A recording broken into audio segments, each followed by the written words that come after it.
Welcome. Did you guys get registered?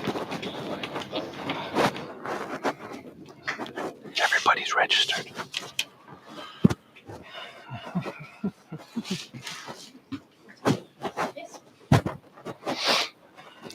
So, yeah, ready to start? Okay. All ready? Already? All right. Welcome, everyone. We're going to go ahead and get started. This is our post-Team 24 meetup. And we are privileged to have a group of partners come through. They're doing the Beyond Team 24 tour. We are the last stop. They've been to what, five cities? Yeah, 5 cities. There you go, on the back shirt, 5 cities. So we're the last one. So they've been doing this for a while. We're super happy to help have them with us. So thank you again for coming.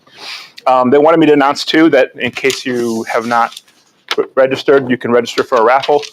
They're giving away headphones, AirPods. There's headphones over there. So It's a good raffle. Yeah, it's a good raffle. So definitely get yourself registered.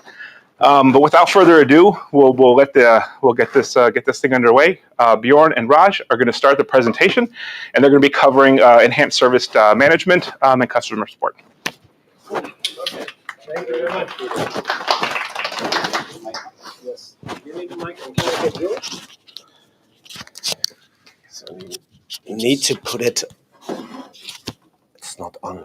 It's not on. You need to switch it on. That's So why he's the tech guy. Yeah. So I know the on and off button. Good. Perfect. Cheers. So let me share it here. So you can already start with your introduction if you want. Yeah, cool. It's great to be in Chicago. As Peter said, it's been a fun tour, fun few weeks on the road. Looking forward to being home, but also have had a really great time meeting the Atlassian communities in all these different cities we've been to. Yes, my name is Raj. I'm from a vendor called Refined. Anyone who knows Refined already? Rakesh, I know you do. Great. Frank has learned a lot about Refined on this tour. I know also Refined. Yeah, Bjorn also knows Refined. That's great. But yeah, for those of you that don't know Refined, we make site building and UX apps for Confluence and JSM. We've been on the marketplace since 2009 with our initial Refined Wiki original theme on Confluence Server. And it's been a great journey since then. Yes. Do I have more on my intro? Yeah, a bit about myself. I've been with Refined since 2018. So I've worked in support, customer success, done some testing of the apps. Now I work in partner and customer enablement. So I joke sometimes I've done it all except write the actual code. And Bjorn, you have a similar role at Resolution. Yeah. Bjorn from Resolution, co-CEO, so leading the marketing team, also a little bit, product responsibility in the cloud development team and a couple of other things. And doing these amazing roadshows here with these amazing guys. So it's nice that you're joining us today and taking the time for that. And I would say let's kick it off, or? Yeah, let's kick it off. So Bjorn and I, we put our heads together, and what we're going to show you is how you can enhance the JSM experience, the service management, how you can serve content to your end users in a better way, but also how you can make your teams more efficient and more productive on working in Jira and Confluence and JSM. So just to start off, why is JSM such a great tool for service management? We know there's a bunch of tools out there that specialize in service management, but what makes JSM unique and really useful for this? One of the main reasons is being able to align teams who are using Confluence and who are using Jira on the same platform as the teams providing services. And a great example of this is when you're doing customer support. You probably have your documentation and your knowledge base in Confluence. You have your support portals on JSM. They might report a bug. You can easily link that to the software ticket that your developers are working on. And then you can also set up some automations. So when the ticket is resolved, then that can go into the customer ticket and make it really efficient. It's fairly flexible in implementation. It's quite easy to get started with templates, but then you also have the marketplace, which means that you can really customize it to exactly what your needs are. So we're going to step into the shoes of a fictional customer with real challenges and a real solution using a combination of our apps. We've got Octo, who's a networking software company. They've got operations across the globe. They've got teams in different places. So they've got a team in the US, people working in EU, others working from a coastline in South Africa, and so on. And they have customers also across the globe, different languages, all using their products. And obviously, they've invested heavily in the Atlassian suite. So on JSM, they have all their product support portals, but they also have their internal portals for HR, IT, legal, what have you. And these are all serving their employees across the globe. Confluence hosts the product documentation. It also has the team collaboration spaces. And then, of course, all the internal policies that their employees need to access. But what's it like actually being at Octo? So for Steve, who's the support manager, he really needs access to all these internal policies from Confluence. He also needs to know what the product teams are working on, so he needs access to their spaces so he can keep his stakeholders up to date. And he needs to serve his customers with documentation and support portals so they can get in touch or self-serve. For Hannah, who's head of people at Octo, also needs some specific things from Confluence and JSM. In her case, she needs to communicate quite clearly to the entire Octo organization, make it easy for them to find content that's relevant to them when they need it, and also make sure that when they want to reach out, they're creating requests in the right place, which can be challenging when you have global operations, people in different places. So both Hannah and Steve are talking a lot with the Atlassian admin on how they can sort of make this help center serve these different purposes simultaneously when they have all of these portals on there. And the same for Confluence. As mentioned, they have documentation, internal spaces, policies, so it gets a little bit challenging to make this fit all those needs. And that's where Refine comes in. So the Atlassian admin goes on the marketplace, he finds these two apps, Refine Sites for Confluence and Refine Sites for JSM, and he realizes that using these apps, he can actually manage and meet the expectations of these different audience groups.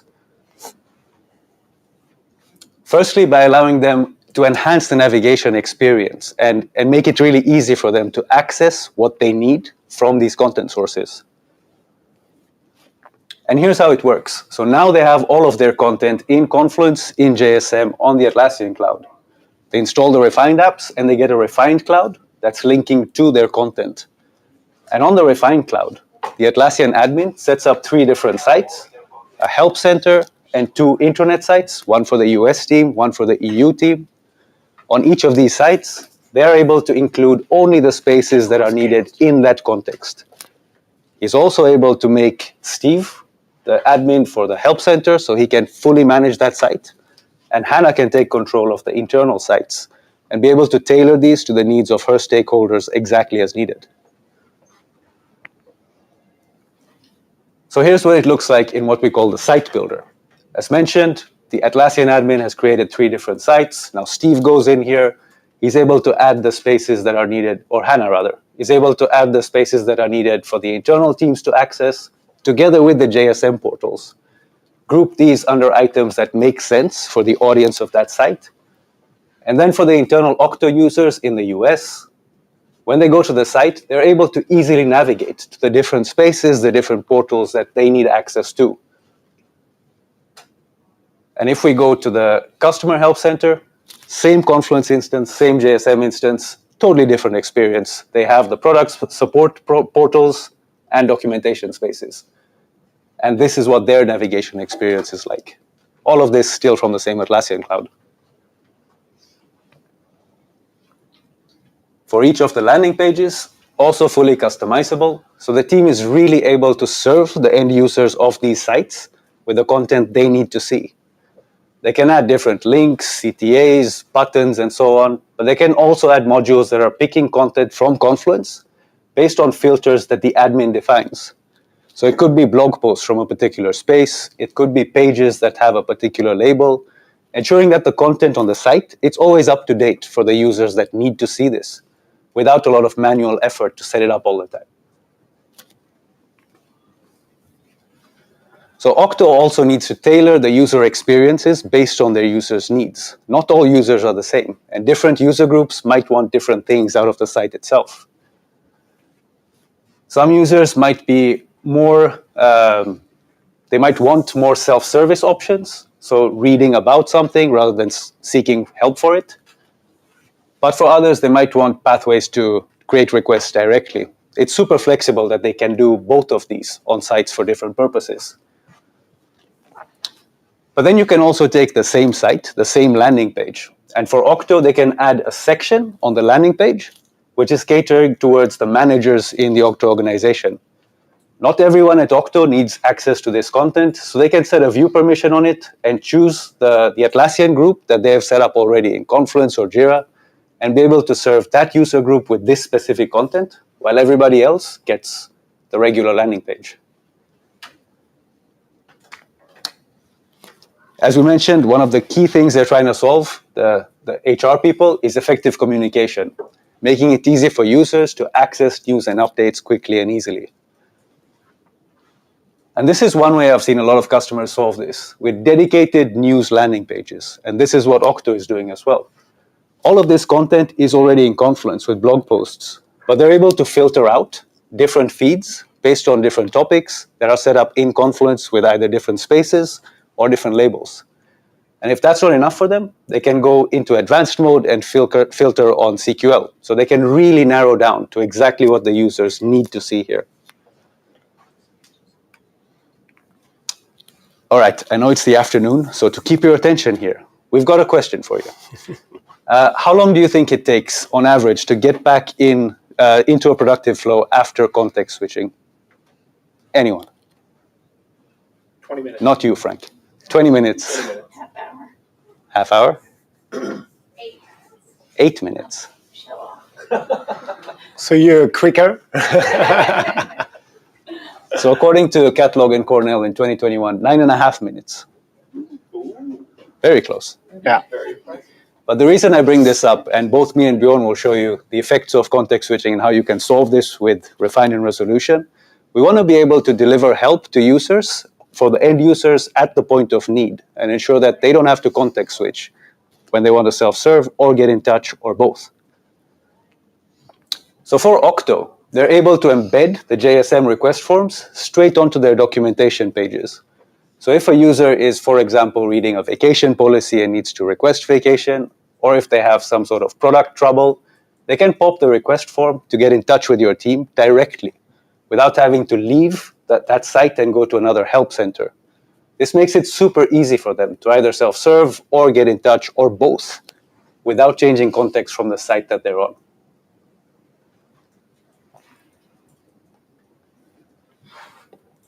Now Perfect. It's your time. Yeah, it's me, so it looks like that are my slides. Perfect, Raj. Thanks a lot. You like it, what you have seen? So it looks much better as a normal Confluence.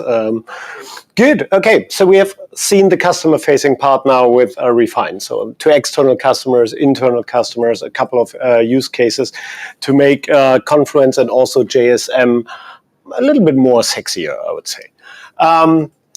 But you presented Steve. So Steve is the agent who needs to solve all this stuff. So let's talk about Steve. In every company is somewhere a Steve who need to handle all the tickets. And we add 3 additional capabilities to JSM with 3 apps. So first we tackle omni-language. That's not a super hot topic in the United States because, you all speak English. Think about Europe or global companies. So in Europe, we change every 600 kilometers a language or 450 miles or roughly 400 miles. But also global organizations need to tackle omni-language. And yesterday we were in Toronto. There's always a mix between English, French, and so on. So you get it. The second point, what we want to optimize is that customers or people who open the ticket don't need to wait, especially when people are not available, when they are sick or on vacation. So it means we add an additional app for that. And we extend the environment to a sales environment, in this case, HubSpot. So it means we also want to keep the salespeople in the loop, that they are informed when important tickets from important customers are opened and so on. So we are doing this with 3 apps. One app is the language translation for JSM app. The other one of my favorite apps because it's always about vacation and so on and time off. And it's a beautiful palm tree. It's the out-of-office assistant. And app number 3 is HubSpot for Jira. In this case, it also exists for Confluence and does a little bit similar things. But let's talk about additional characters here. So we have Casey, or Haley, you said I pronounced it wrong. So it's... I said Kathy. Kathy. Okay, Kathy. So we have Kathy, a very German name. But no, Kathy is from Germany. We can clearly see it on she likes beer. Well, yeah. But also Toronto was a little bit a beer city, and I think also in Chicago it's relatively famous. So, okay, we have Kathy from Germany as a customer, and we have our Steve again. He is based in United States. So before we start with that, let's talk for a moment about the first app and about automatic translations. Who in the room trusting automatic translations? Maybe hands up, okay. Not so many, okay, partially. We have a similar result. We did a survey 2 years ago in Germany. We asked 2,000 random people who are working in organizations or private persons how they feel when they need to open a ticket in English. And 37% are absolutely fine with that. But over 60% are already pissed off customers. And that's super dangerous. Think about your organization want to talk to your customers. And that's normally where you try to make things easy. You showed it, opening the ticket direct in the documentation. You want to make it easy, but here's already a language barrier. So when you offer the possibility that customers can stick in their native language, there's a much higher probability that they also communicate with you and open a ticket.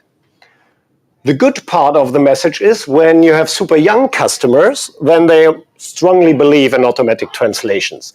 I mean, that makes all sense. We're talking about the TikTok generation here. It's anyway, everything automatically translated and transcribed. So this is, by the way, 70% here. So to getting a little bit an idea.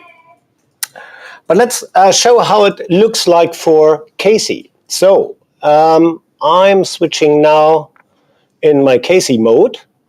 So I have at the moment a problem with Zoom licensing. So I try to log in Zoom, I get an error message. And what I'm doing, I go to the Octo web page, I'm going to the documentation, and we prepared here a German documentation page. So means I can consume it now in my native language. Can somebody speak German here and can control the page? Frank, very good.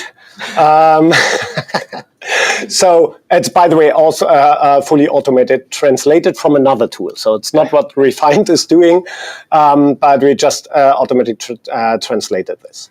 So I have now here a paragraph, okay, contact support, and now we see what Raj presented. So I'm opening the ticket, and what is now my natural intention? I open a ticket, but I stay in this language because the page is on German, I speak German, I want to open a ticket in German.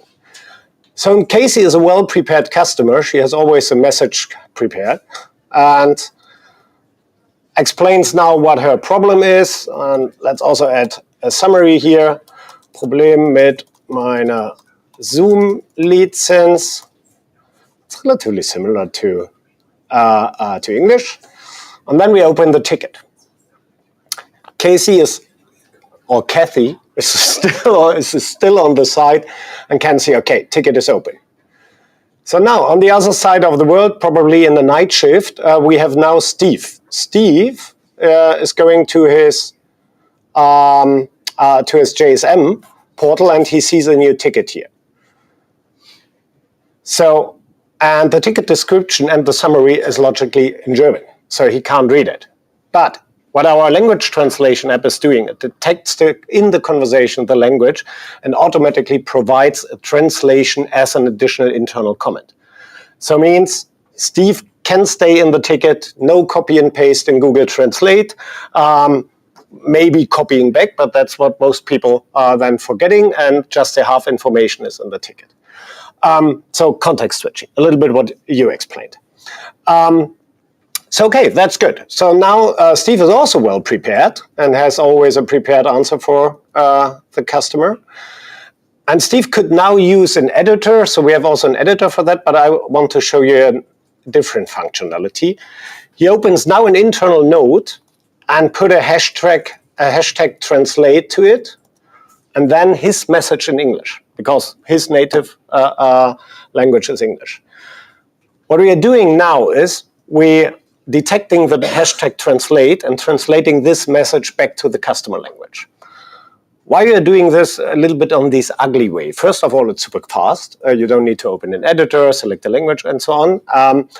But you can also use it in Jira automations, for example. Think about all these automated messages when somebody opens a ticket and you want to send, yes, we got your ticket, we will come back to you as soon as possible. You can do it now in over 190 different languages. So he sends a message. It takes a couple of seconds. I'm switching back in my Kathy mode, refreshing the page. Refreshing the page. Let's go to our tickets here. Maybe it's already done. Here we are. Oh, oops, wait. So, and here I have my answer completely in German. So means for case you can't see, that's automatic translated. We have an additional mode in this app, which is a bilingual mode. So this always posts the original message and the translated message. So this makes, for example, sense when you have relatively complex tickets or a lot of English product names and so on, and you want to be sure that there's no mistranslation in it. So it means the language translation apps enables every JSM agent to speak every language. And that's really amazing. So we have a lot of fancy customers. There's one customer in New Zealand, so it's close to your home base, Haley and Frank. So they are, I don't know exactly what they are selling, but their customers are just in China and Japan. So there's definitely no way to communicate with them. And they're handling all their business just with that. Okay, app number 1. So we said we're adding a couple of more apps. So the ticket is still unassigned. And I think, Raj, you're just standing next to me. You have nothing to do. Can you handle the ticket, please? Yeah, definitely. Okay, good. So I assigned the ticket now to Raj. We're now talking about the out-of-office app. So what happened now? It switched immediately back to me because I'm the coverer from Raj and you have an out-of-office rule active. What is the out-of-office assistant? You know all the functionality from Outlook, Gmail. Yeah? You're sick, you're on vacation, you activate your out-of-office assistant and everybody gets a message who sends in an email. We also can do this, but we're doing a little bit more. In this application, users can create a rule and can also define coverers. So it means all the tickets which are assigned to them in a specific project are automatically reassigned to another person. So this helps that an agent or maybe an agent or another Jira user is away for 2 weeks and they got a lot of messages and they simply stuck there and nobody is working on it. These rules can be added manual, and you see here the classic manual version, from date until date. I can define the projects. I can do it on JQL filter for more complex stuff. I can mix rules. I can define multiple coverers. I can also send a beautiful message. I can also inform other users when a vacation is coming a couple of days. So then when they mention me and so on, they're getting automatically an information, okay, Björn is away next Monday and will probably not work on this anymore. The manual rules are fine. We are also allowing to connect tempo. So when somebody is doing tempo vacation planning or off-time planning, you simply connect tempo to the app, you define a template, and when a vacation is approved or active, the rule here is automatically approved as well. We can connect via Zapier, Outlook, and Gmail when people want to use this. My favorite version or functionality is just the Slack functionality. So I've connected my Slack with the Slack app. And as soon I put my palm tree on in Slack, my Jira goes in and out of office mode. It's much more relaxing for me and all my colleagues working on the tickets. So out of office assistant. So keep the tickets in flow. Let's go back to our ticket. So the problem is now I have it and I need to work on it. But I'm a good Steve, aka Björn, service agent, and I think all about sales. And I heard at lunch break that Kathy, is it correct? Thank you very much. Kathy is a super important customer.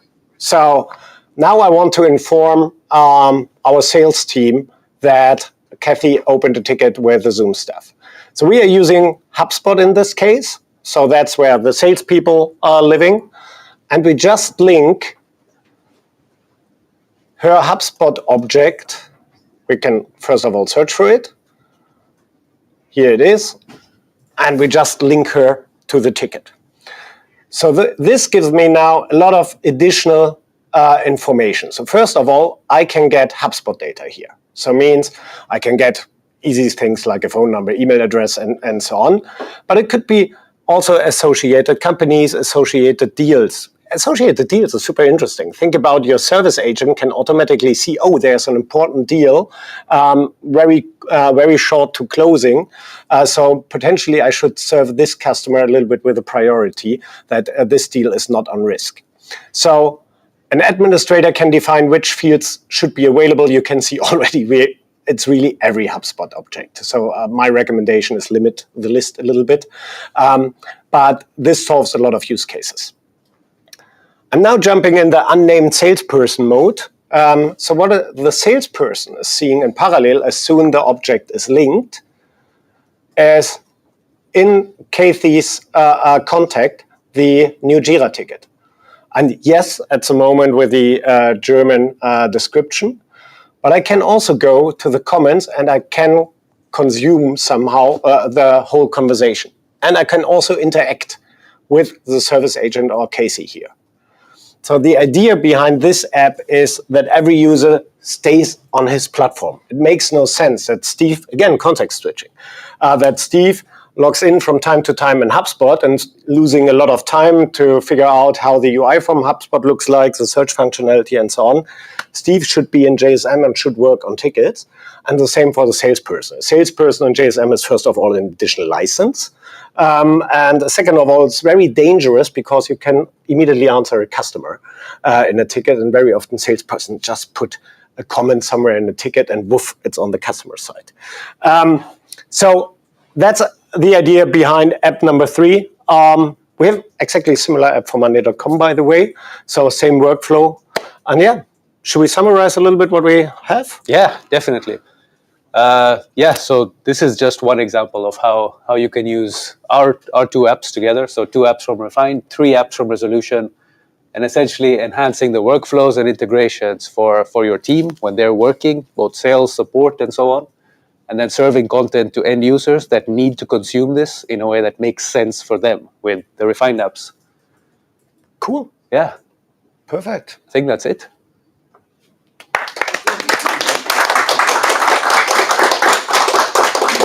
Any questions?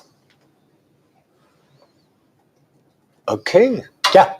When you created those 3 instances at the beginning, were they just sub-instances from that main Atlassian instance?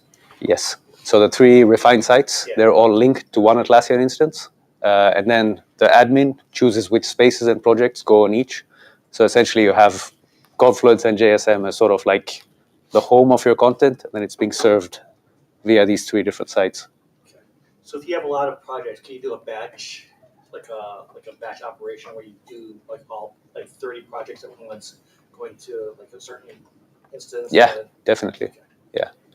But if you have 30 projects, I would probably recommend like group them up a little bit more so it makes more sense. Right. Well, good question. Anything else? Yes. Does your app also work with assets on JSM? Yes. Yeah, we had some trouble with assets, some API limitations, but we've recently released a way to integrate assets. It's on our help site. I can link that later on. But yes, assets work now. Perfect. Question number 3? Yeah. Yeah. Yes. Okay. So how about Opsgenie? Does it work with Opsgenie also with like the notifications? With Opsgenie, I'm actually not sure, but I would need to. I can check with the team and get back to you. Let's switch contacts. Yeah. Perfect. Okay. Then, do we have a short break or are we jumping direct in the panel discussion? Yeah, we're gonna take a quick break. You guys can help yourself to some food. Yeah. And then while we're eating, we'll start the panel. Okay, so 10 minutes or? Yeah, just Okay. about 10, maybe less. Yeah, real quick, right through this door in the back, there's food. All right, we have empanadas. Never had empanadas here in Chicago. They're incredible. Please eat some. Cool. If you go right around the corner, like to your left a little bit, you kind of keep going around. There'll be a cooler with some beverages in there. Please help yourself. It's running a little bit low. They're actually closing our office on Friday. We're moving up a couple floors, so this is like kind of bare bones right now. And then just as a reminder, the washrooms are, if you go out that door right there, kind of where you came in, that reception desk, it's right on the wall with the green ivy. So you should be able to get to everywhere you need to get to without having any key cards or getting stuck anywhere. So, all right. We'll see everybody back in 10. Perfect. Thanks.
So we restart in a minute.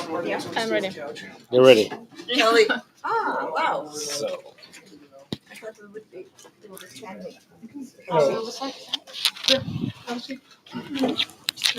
Okay. Who's missing? Squish in. I think Haley. Haley. Haley. Raj. Raj, can you call Haley? Yeah.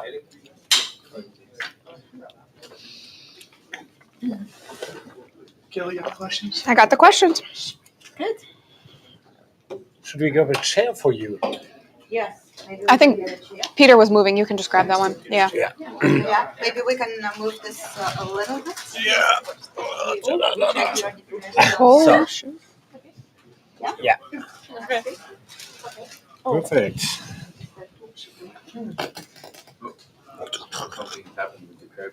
Okay, we can fix it later.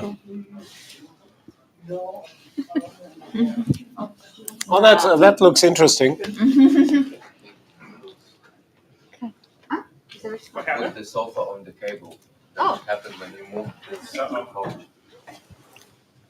Yeah, but the sofa is not on the cable. Not anymore. But that happened. Yeah, it did happen when you scooched it back. Maybe it just pulled a little bit. No, I think it's on the screen. It's on the TV screen potentially. Oh, wait. Apparently it was.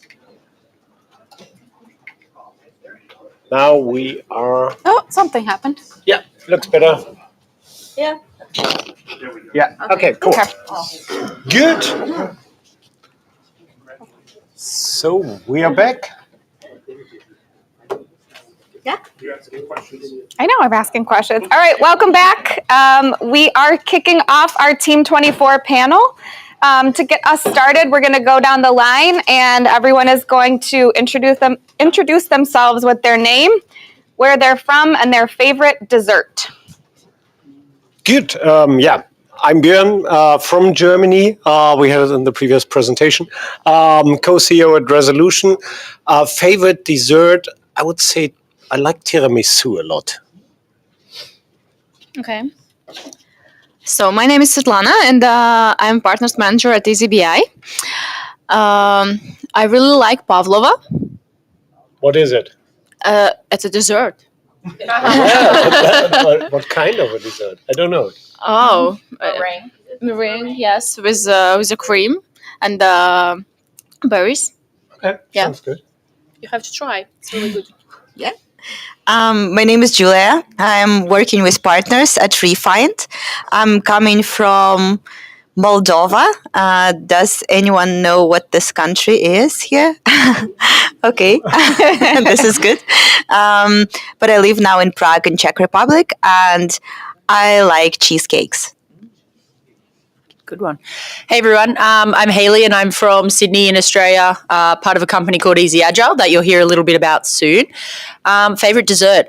I was going to say tiramisu, but and also pavlova, that's a good one because that's actually an Australian dessert.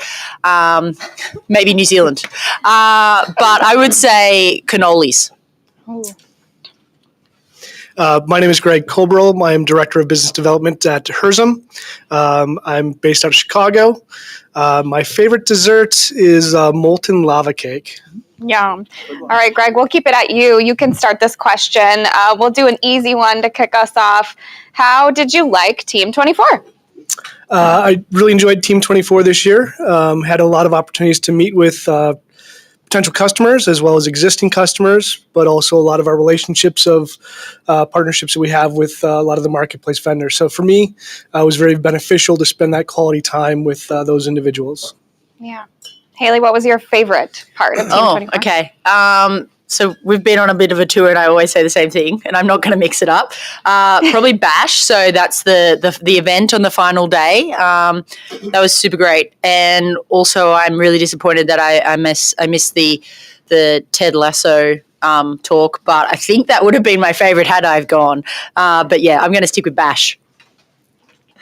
I actually started watching Ted Lasso after the after Team 24. Yeah, It's good. Yeah, it's very good, and it indeed is very kind. Yeah.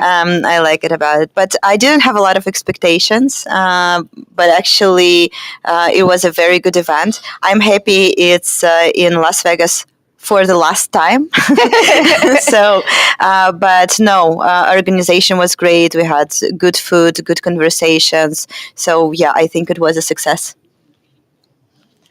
So for me, it was my first team because I'm new for Atlassian ecosystem. So I really enjoyed that, and everyone is talking like it's the last time, and I guess I'm happy about this as well because I kind of cannot understand whether I like this city or no. It's like I'm still, and yes, my favorite part was Bosch. Yep. Yeah, good. So I think it was super energizing. So it was since a long time a team with a lot of announcements, a lot of new stuff. So last year and the year before was a little bit lame from the announced perspective. And this time in the keynote, it was not really possible to take notes because there was one new thing, another new thing, and more new things. So that was super interesting. Yeah, and then as you said, meeting all the people, having the conversation. I mean, that's the main reason why we're going to team, to meet the people and have the talks and so on. Yeah, it was great. Cool. All right, let's talk about the swag. That's everyone's favorite part, about hitting up the different booths and seeing what each company has to offer. One thing that was really cool this year is Atlassian had like a screen printing for their own T-shirts. So if you guys got a chance to do that, you're probably stuck at your booth like me. But yeah, it was really cool. You got to pick your own design and then screen print your own T-shirt. Bjorn, what about you? What was your favorite swag?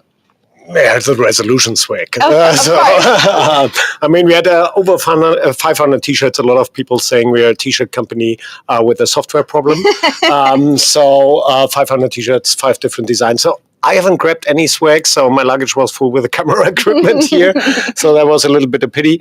I think I have a tote bag from Levelly Apps. So, but tote bag was not so amazing this year. So maybe next year again.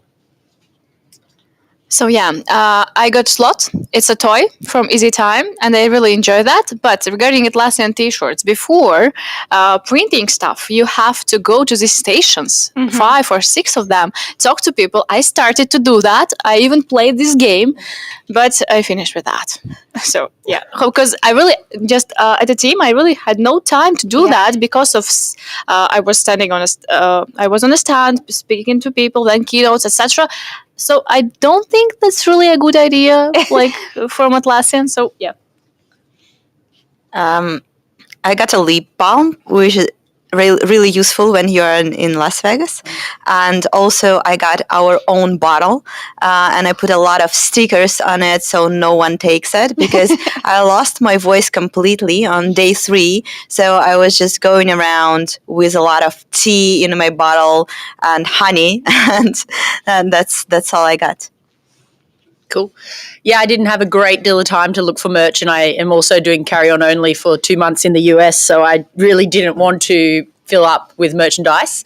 But I would probably say from my friends over at 55 Degrees, a silk eye mask. So yeah, that's pretty awesome. I think like the rest of the group, I didn't have a lot of time to go and get merch. But I did have one of our customers that got some pretty impressive stuff, and she shared a hoodie with me. So that was probably my favorite piece that I got this year. Nice. All right, let's talk about Atlassian's latest addition to their suite of tools, Rovo.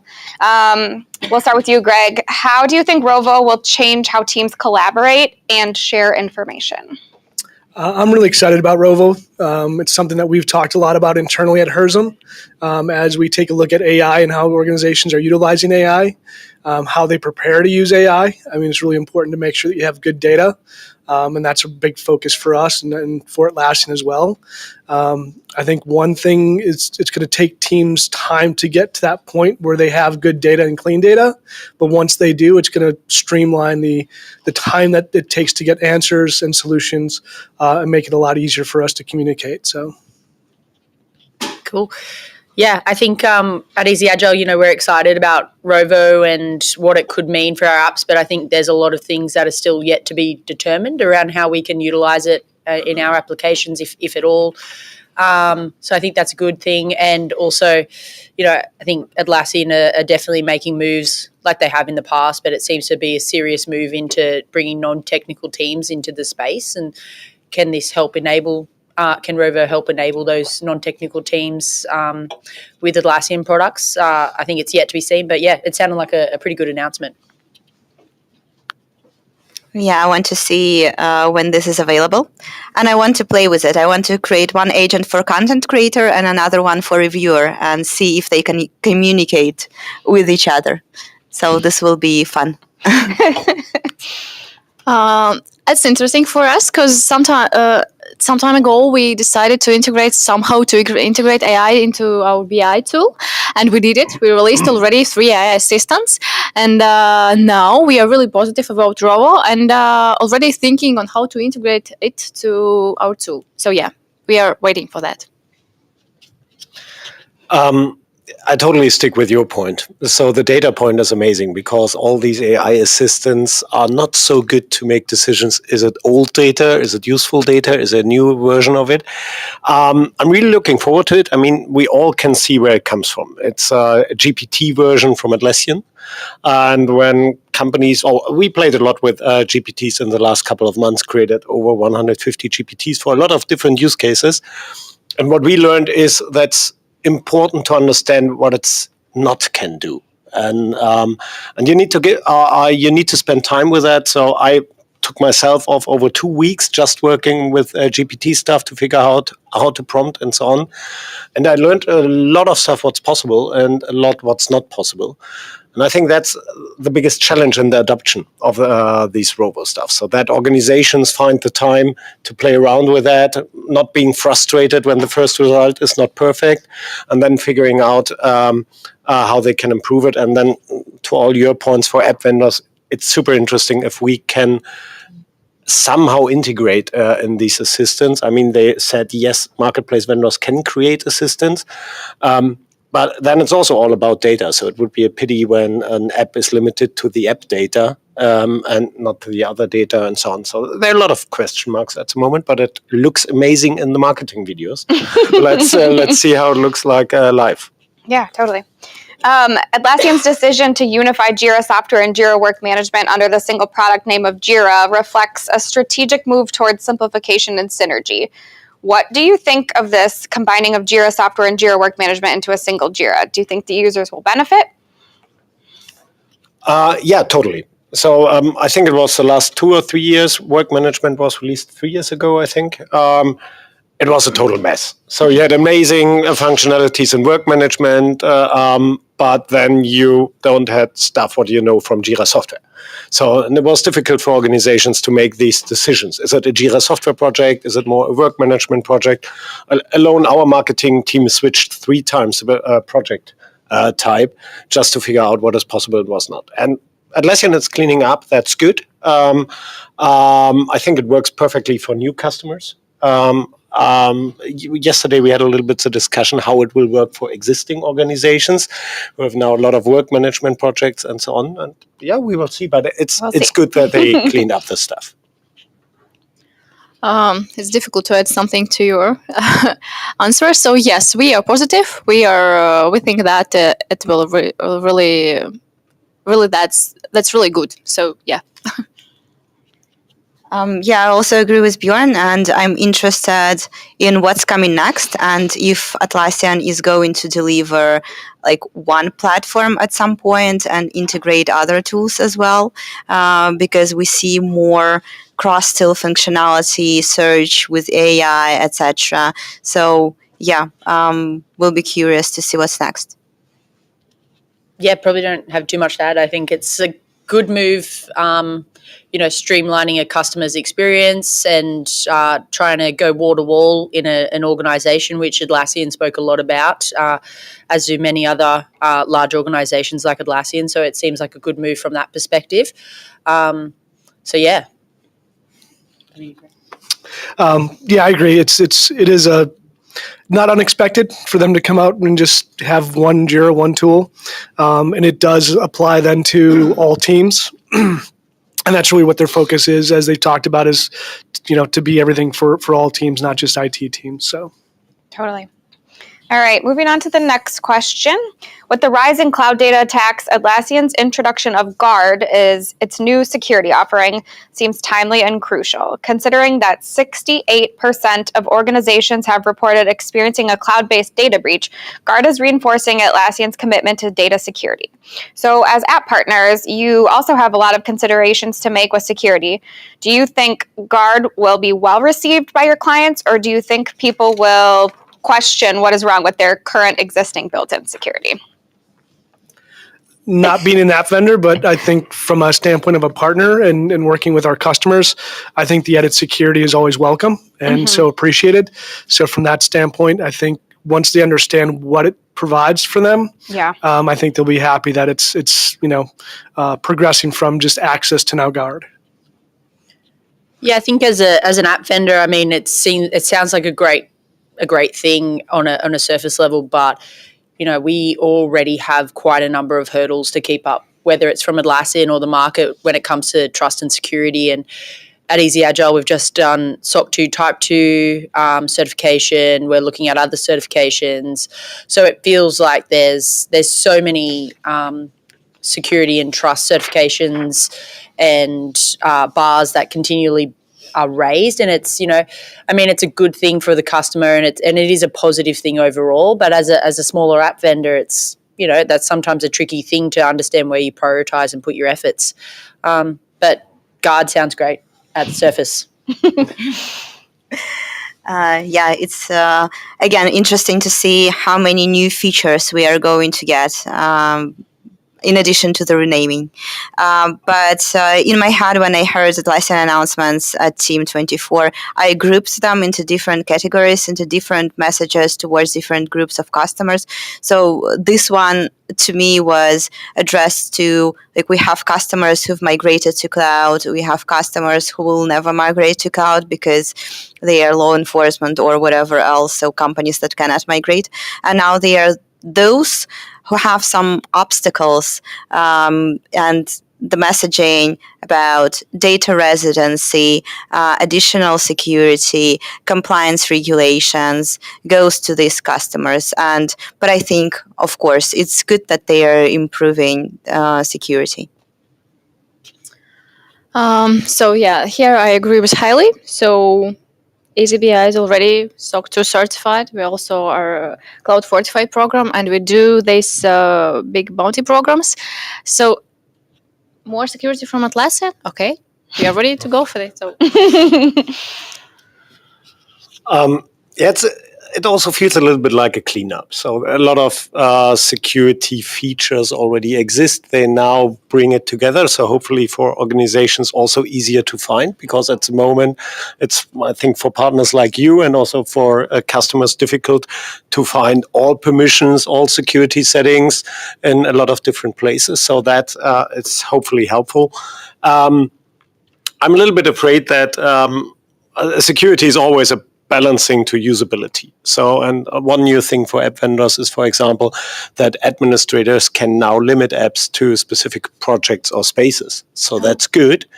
But now every app vendor needs to think about error messaging because Atlassian hasn't thought about what the error message is when an app can't access to a specific project. So the hope is a little bit that this, with a lot of new features, will be more aligned with the marketplace and the app vendors, that we don't have these challenges.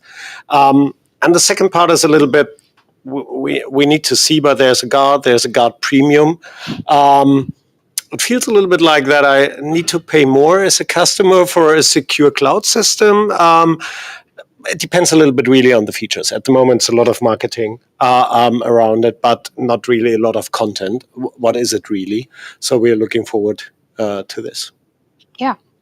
Atlassian's recent introduction of the Asset Data Manager was generating a lot of buzz at Team 24. Bjorn, what benefits do you foresee this tool bringing for teams working in Jira? Do you see any impacts on existing processes? It was asset management, the asset data manager. Yeah, the Asset Data Manager. Yeah. So asset management is a super interesting topic. I think it was well hidden in the past. So a lot of customers were not aware that they can manage assets in JSM, and it's an important part, especially for support organizations and so on, to manage these assets, but also for DevOps or just IT departments to manage all the notebook software stuff, etc.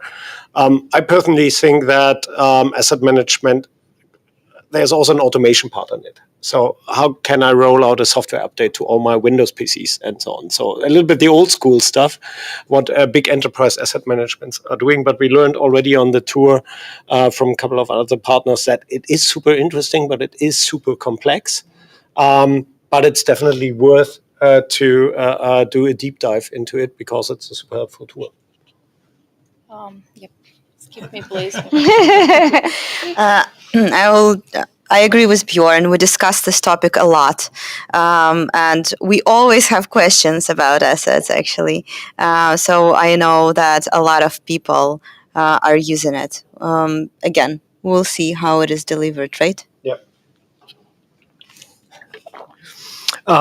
For us as a partner, we get a lot of questions about this. It really is a big hot topic for our customers. It's kind of the next phase as they roll out an ITSM platform, is really being able to manage those assets, and not just hardware, but it's also software licenses, those types of things. And it's always been a little bit of a challenge to do that with inside of Atlassian. I think now with the new AirTrack acquisition, that'll make it a little bit better. There are other tools out there that do similar things. We work with a number of them as well, but definitely an area that is growing and we see a lot of interest in from our customers. So it'll be interesting to see how the new acquisition plays out and what Atlassian's able to offer on that asset management side. So Yeah. All right, we're going to pivot topics a little bit. We're going to talk about the standardized templates for JSM.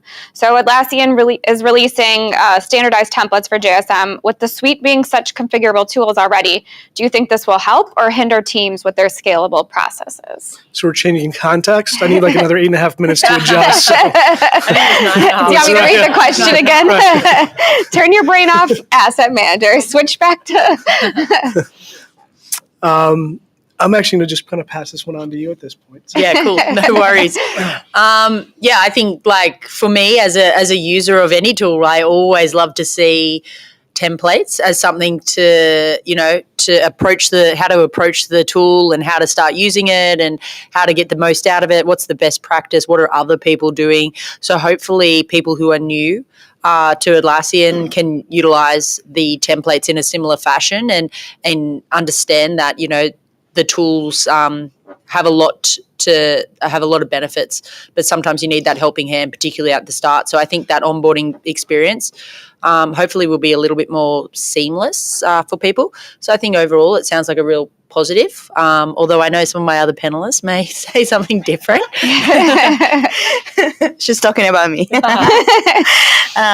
Because I was very excited about this one. I think that was my favorite announcement at Team 24 because it aligns very much with our strategy at Refine. We've been talking to people a lot about portals and how people have to or will create portals based on Atlassian, HR portals, sales, marketing, and others. And we are talking a lot about involving non-technical teams into using Atlassian, but we also need to understand that so many people are now acting as Jira administrators when they are not actually Jira administrators and they don't have this knowledge.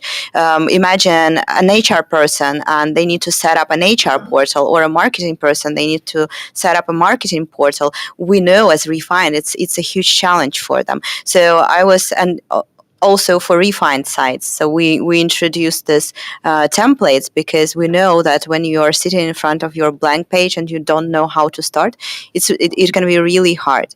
But as long as I travel and I hear different opinions, so I met a guy, Connor, in St. Louis, in St. Louis, and he's dealing a lot with Atlassian implementations, and he had this concern of custom fields in this drafts and how it's going to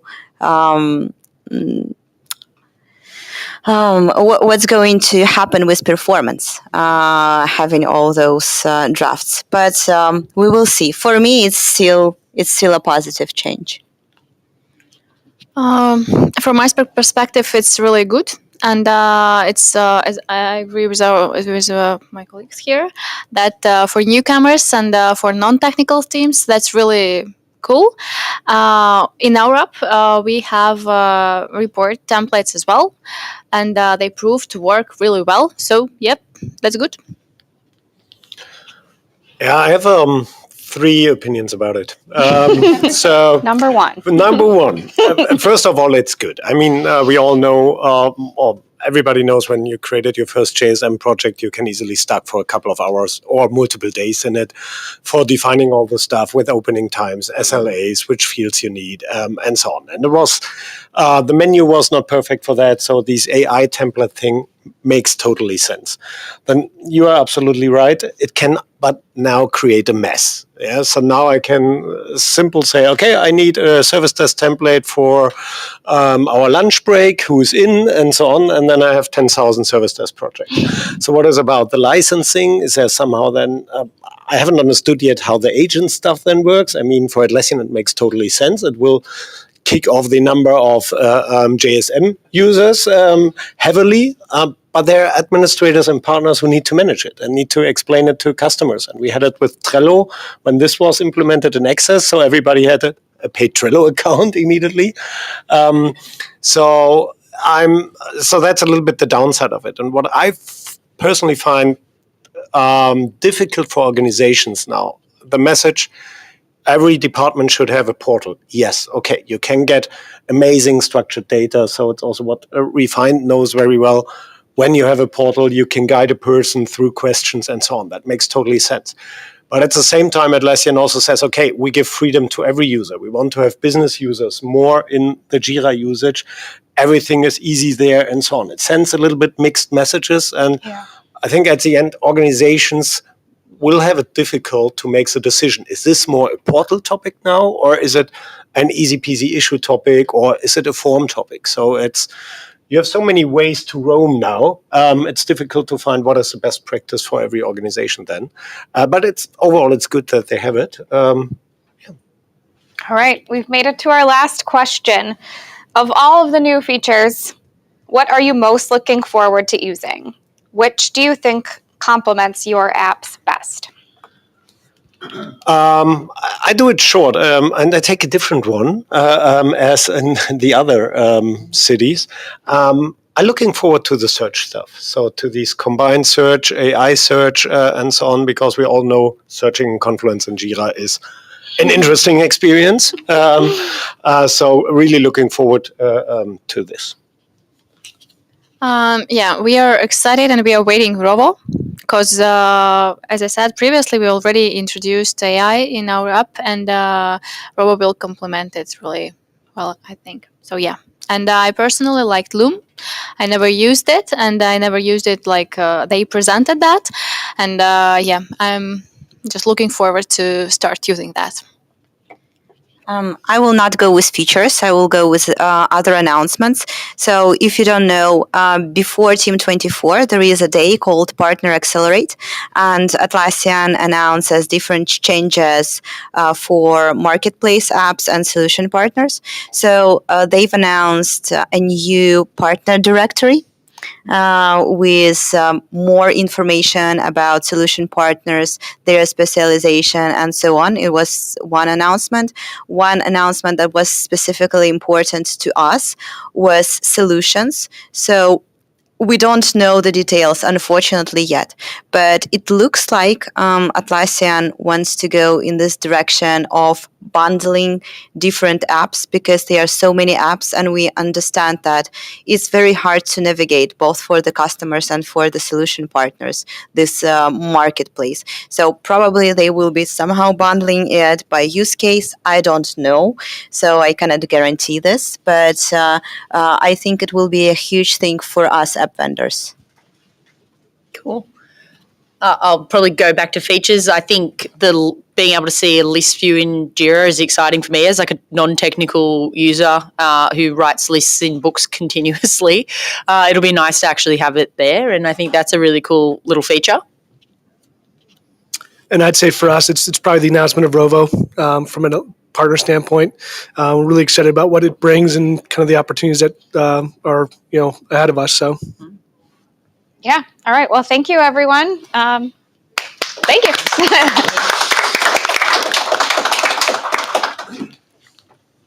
Good. Then we are jumping to the next use case. Frank and Martins. Should we move this couch back? So yes. So you're getting this. Do we want to move this, or do we want to? Yeah, I don't know if Frank wants to see. Will you sit there? No? Not necessary. Good. So one for you as well. Should I switch it off while he presents?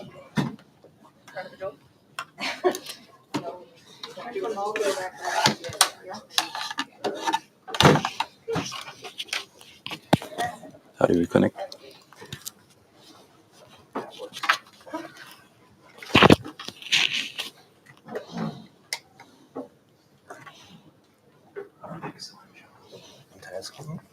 Just the browser. Just the browser. Yeah, the window is probably the best. The browser window. No, it's flipped. Okay. Good. Let me activate it here. Okay, can you switch the window? Okay, if I go in. Yeah. Okay. Not coming up. The sound goes through your computer, right? So, nope. No? It goes through the cameras. Okay. You ready? Yeah.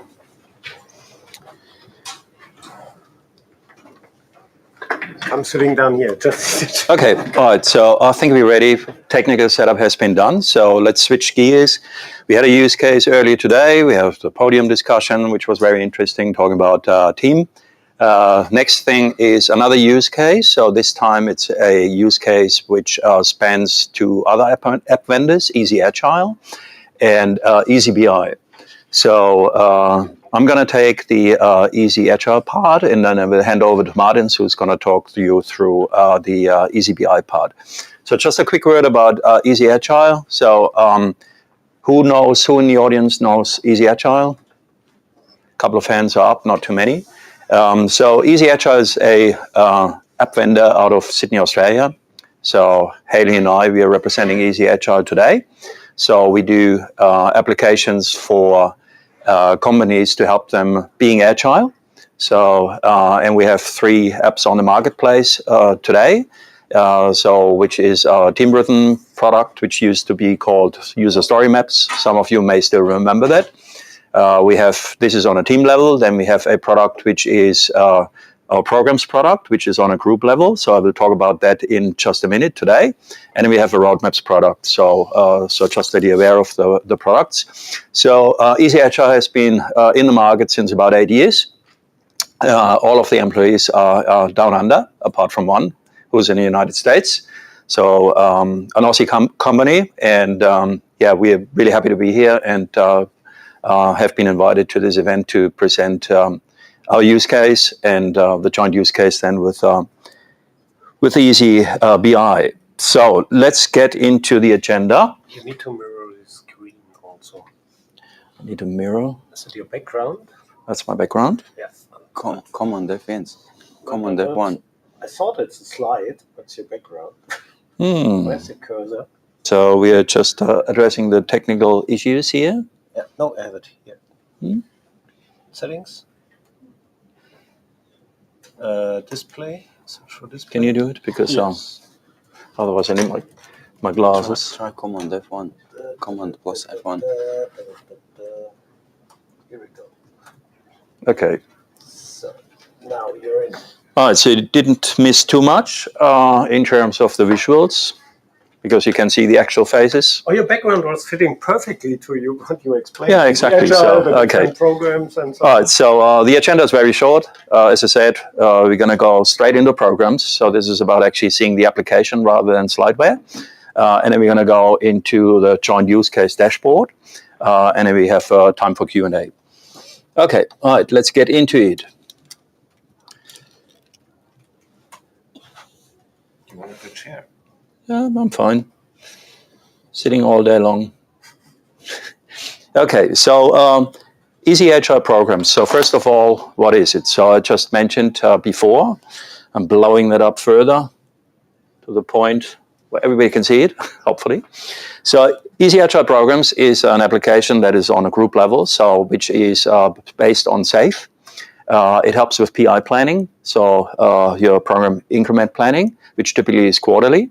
And so it's an application where the planning is done, the visibility is provided, but then also the execution during the PI planning is reflected. It is natively integrated with Jira. So it is, if you want to position it with Jira Align, this is a lot simpler. So we have customers that got onboarded on Tuesday and had their first PI planning on Friday. So easy agile, the name says already. So we try to make things very user-friendly, very easy, very simple to use, very easy to onboard. And with that, obviously, we are trying to get our customers to the benefits of using the application early. So time to benefit is what we are trying to shorten here. Okay, so now I go into the product. So what do you do in the programs product? So you basically have a number of bodies of work, programs you define here. So that's in this screen.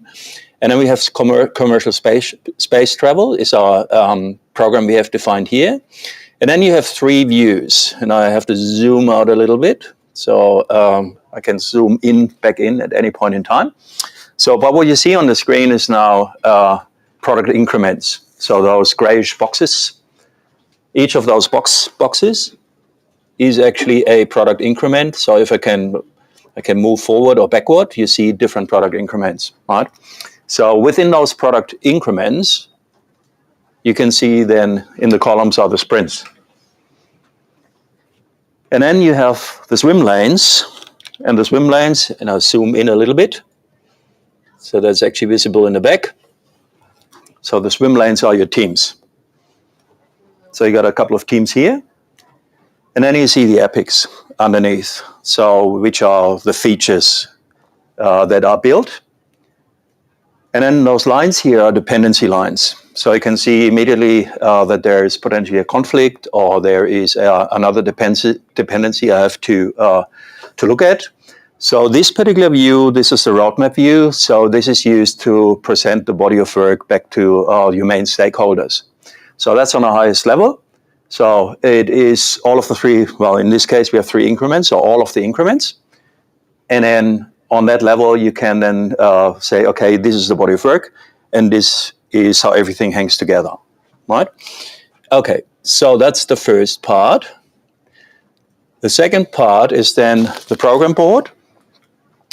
The program board is where the release train engineer or the product manager or the Scrum Master would basically do their planning work. So now we're looking at just one increment. So you can look at any increment, but if you look at the current increment, so you can select the increments from here, get ready to launch, that's the next one. So you can go back and forth between increments.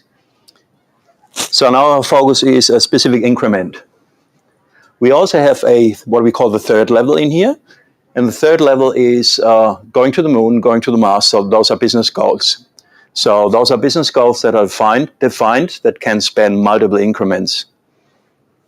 So that's what we call the third level. So this is used by, as I said, predominantly the release train engineer. So during PI planning, so this is where they go in and say, okay, is there any conflicts I have to address, to resolve? Are there things I have to move around? New things I have to enter? So this is their working board. Okay. You can see a couple of things here I want to point out. For instance, here's a little, what's the sign called? Exclamation mark. Yeah, an attention symbol, exclamation mark. So when I click on that, I don't want to make it too big, okay? All right, so basically what happens, it shows me, okay, so well, you have an epic here, but you have tickets that actually go beyond that epic, so it's outside the epic. So there's a conflict already.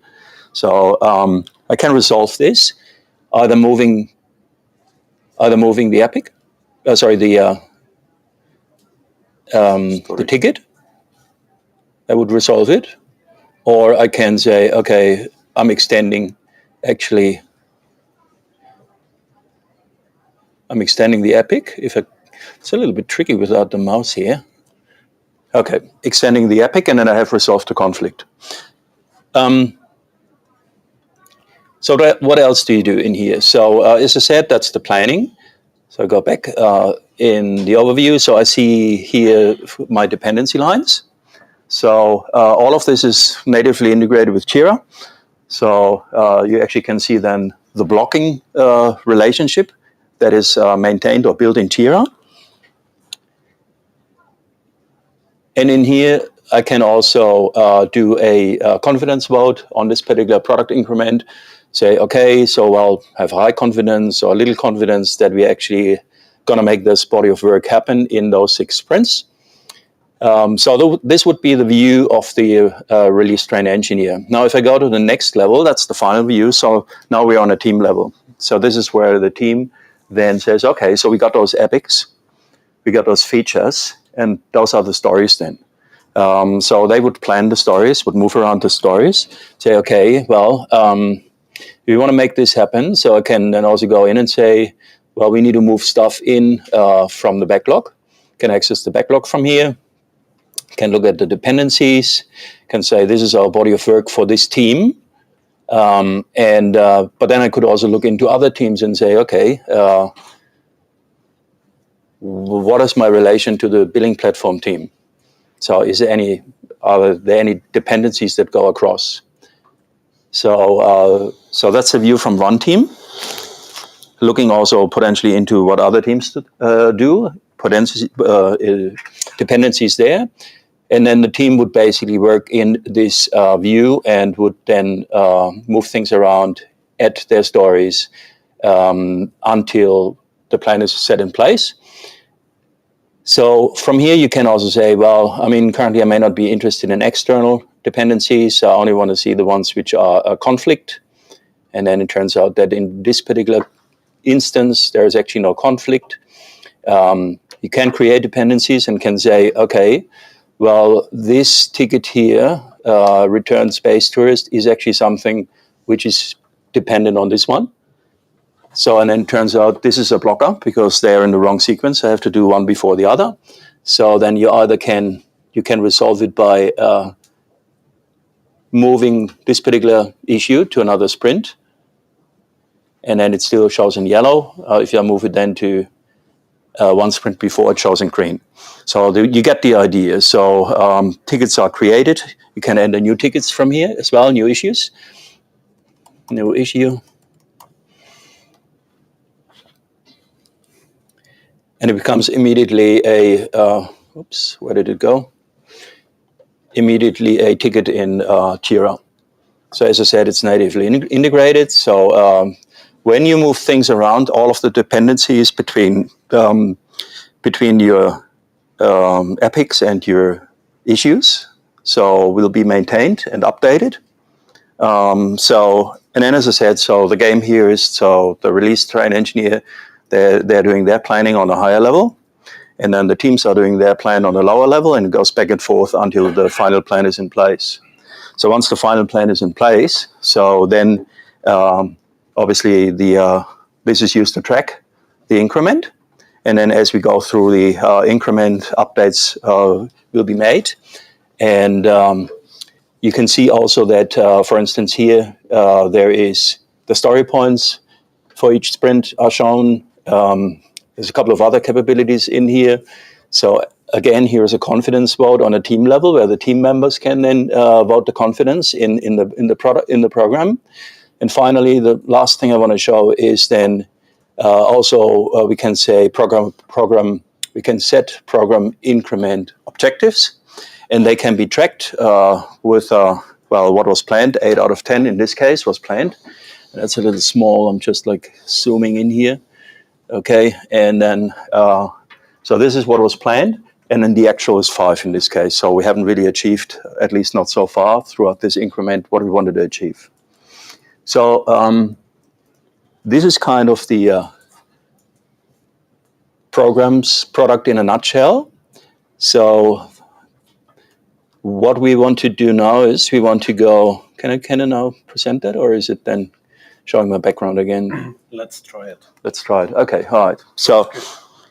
So this was the basic. That was the operational side, and now we're basically going into the use case, the combination with Easy BI.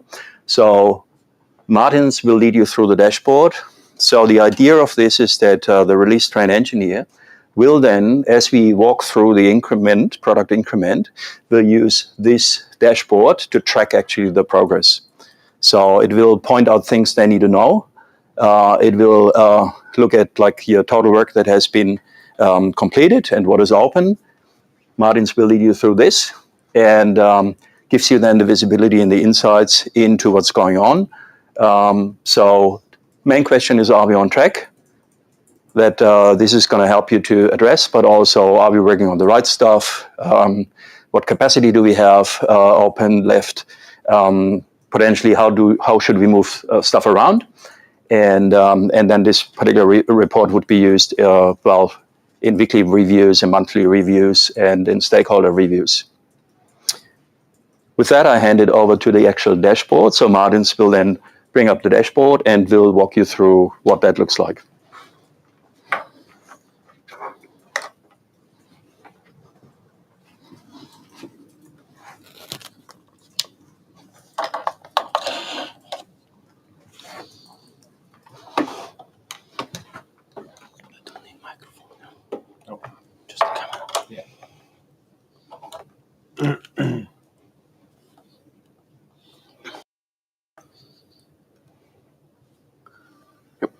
Should be good.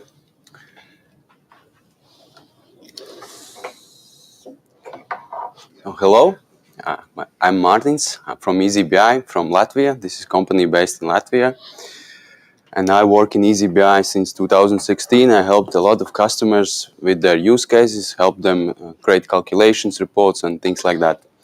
First question, have you ever used EasyBI? If you can raise hands. Oh, yeah, good. So then I just wanted to say, this is, EasyBI is a BI app with standard integrations with Jira and Confluence, and it's mainly for data analysis and visualizations. If you use Jira, this is basically the first 3 steps, the main three steps that describes what it does. It collects the data automatically when you install this app for Jira. Then you can create reports. We have a lot of sample reports, and then you can publish them in your weekly meetings to start making decisions based on your data. So these are 3 simple steps.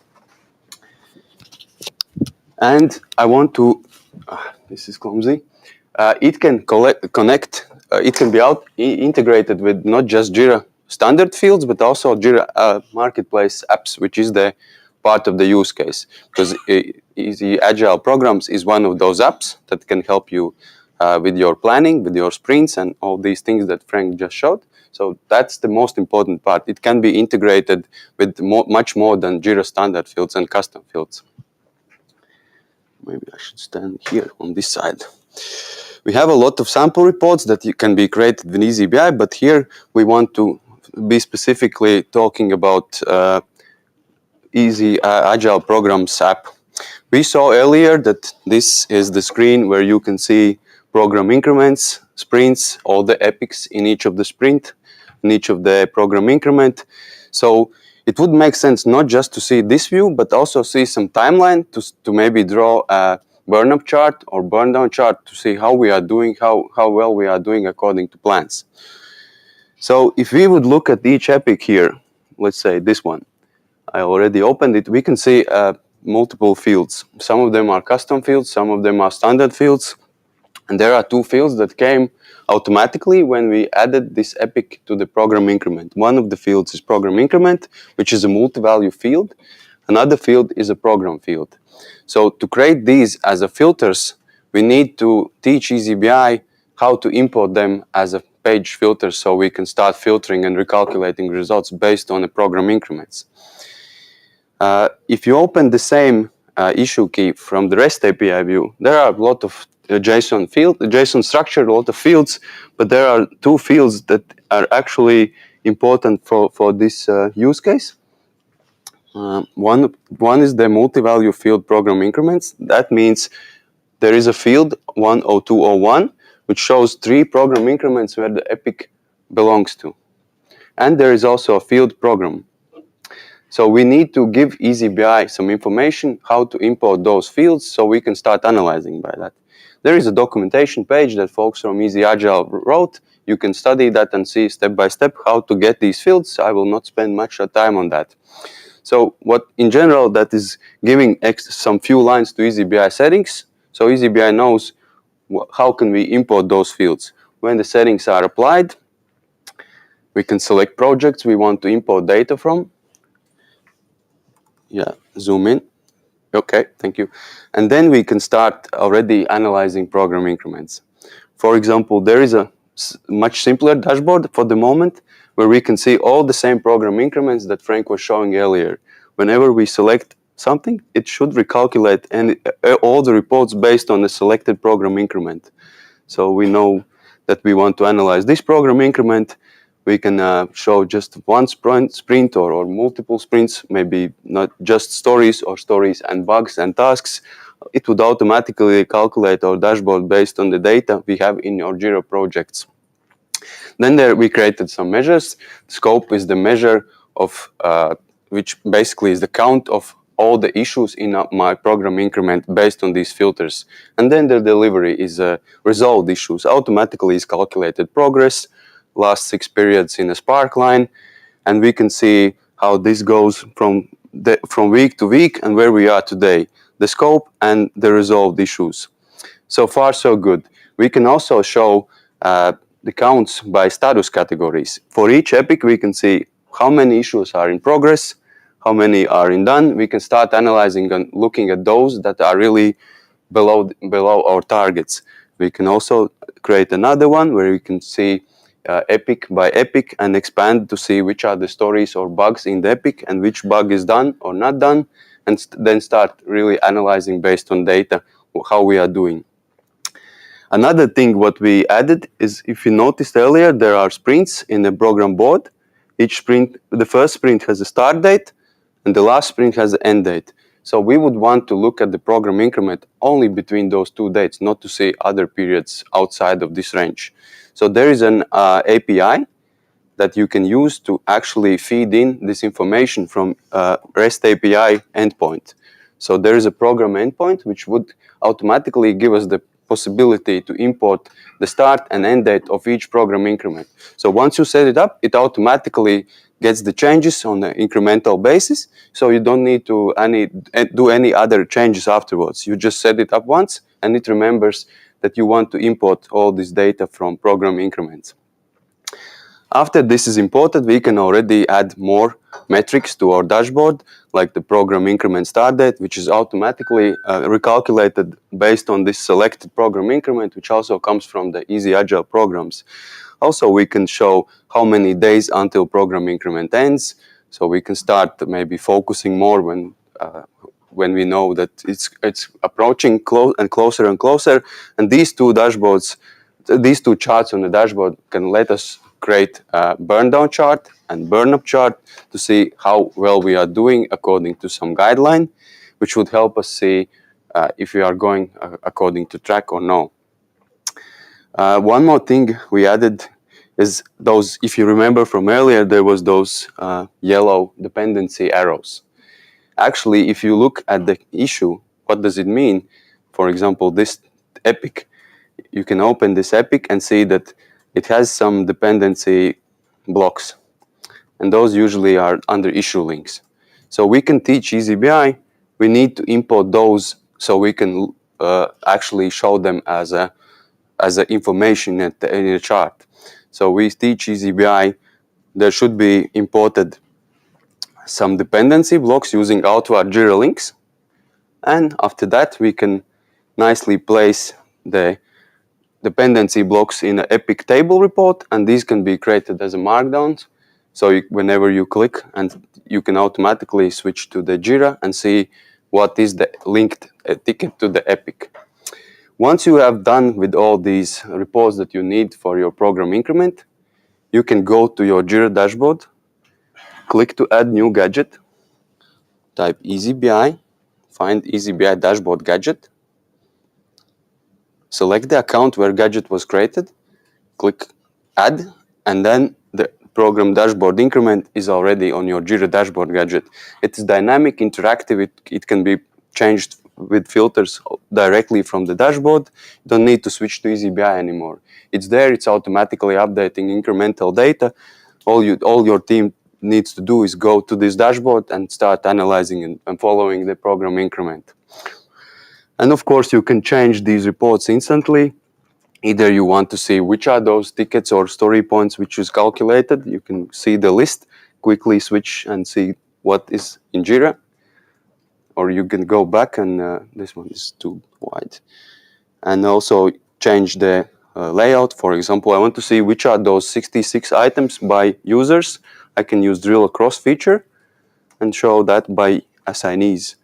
And I can see that Jake is the one who delivered one ticket and 65 are not assigned, but they are delivered. So would maybe ask the question how this is possible.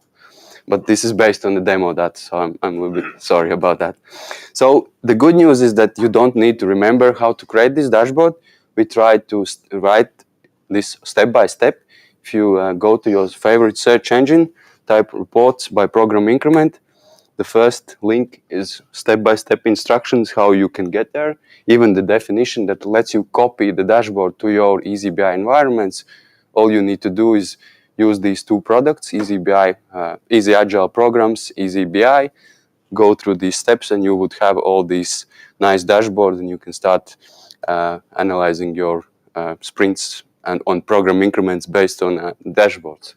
So yeah, that shows the value of Atlassian Marketplace, that you can add more features by adding more apps to your Jira, and that makes you better person, gives you better decisions, and it's data-driven decisions.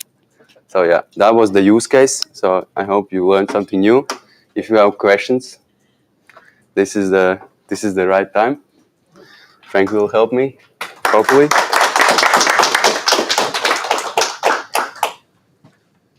Any questions in the room? Any questions online? No. Oh, it's just there is one. Yes. For your tooling, if there was a case to be made between the customer saying, well, what about Jira plans that are natively there versus Easy Agile? What would be that kind of business case? Like, how would you articulate it? What's your elevator pitch of like trying to decide natively and then why we should pay X amount of dollars for the Easy Agile utility?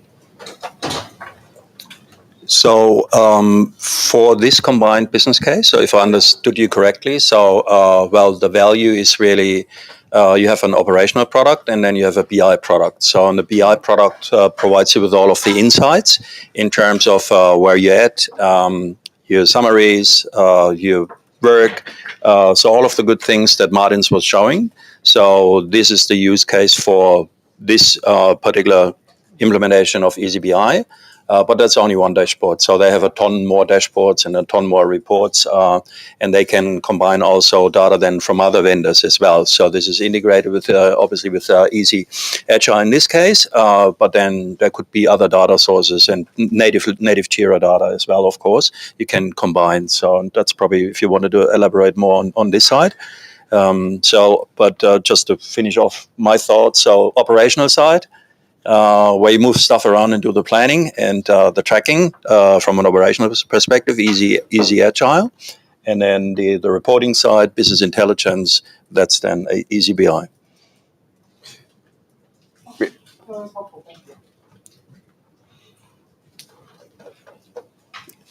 Any other questions, comments, thoughts?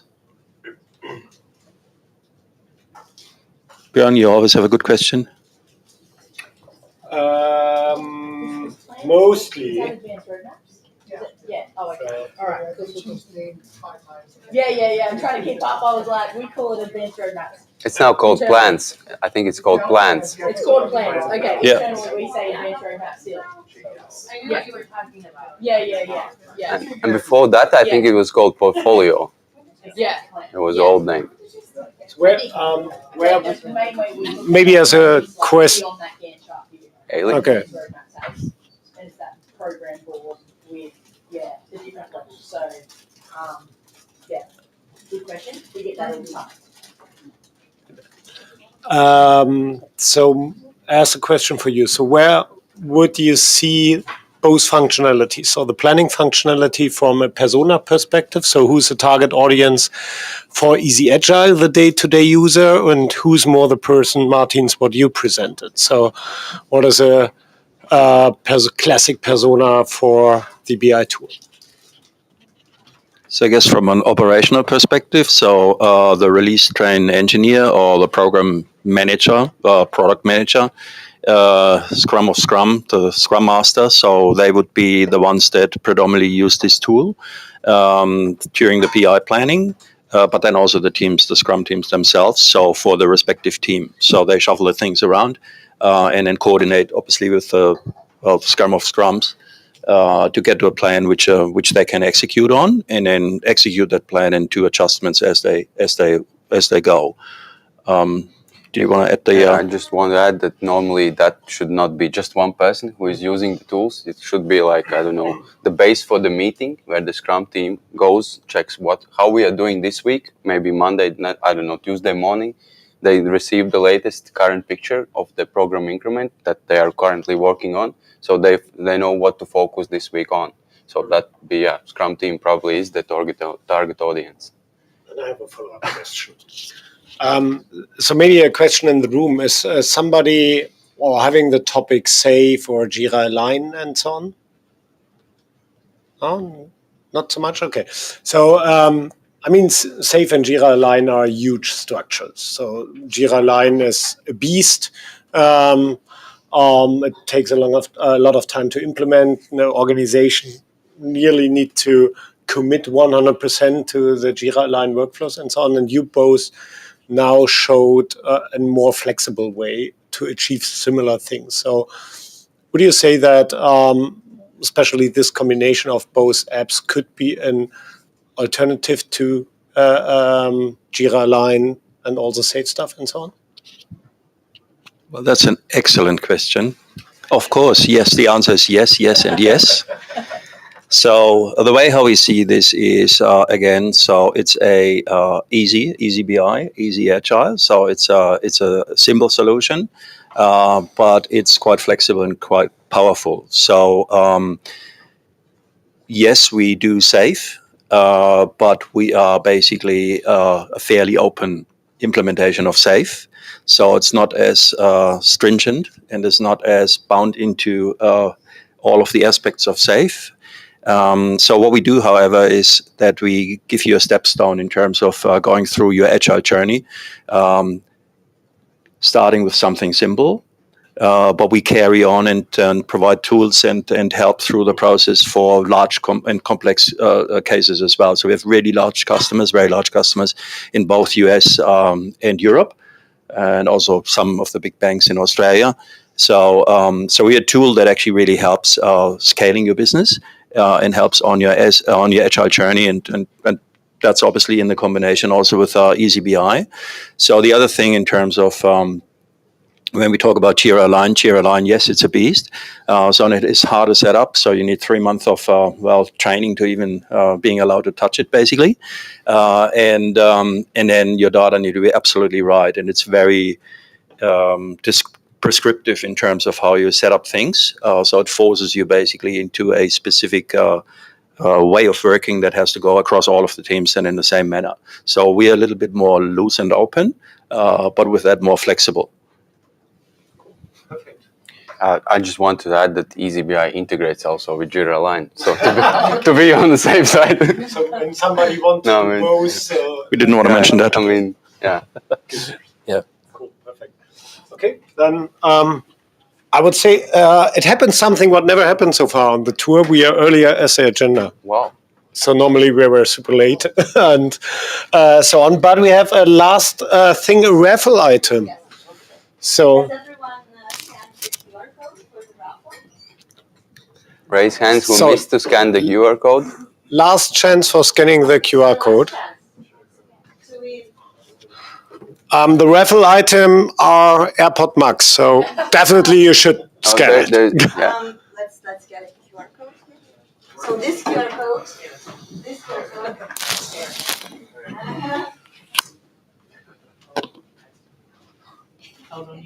So unfortunately, that's not for the online people. Yeah, that's very sad. It's very hard to send AirPod Max via email or For Slack. online people, we can send the link where they can buy it. Yeah, an affiliate marketing link. Send them a picture. Yeah.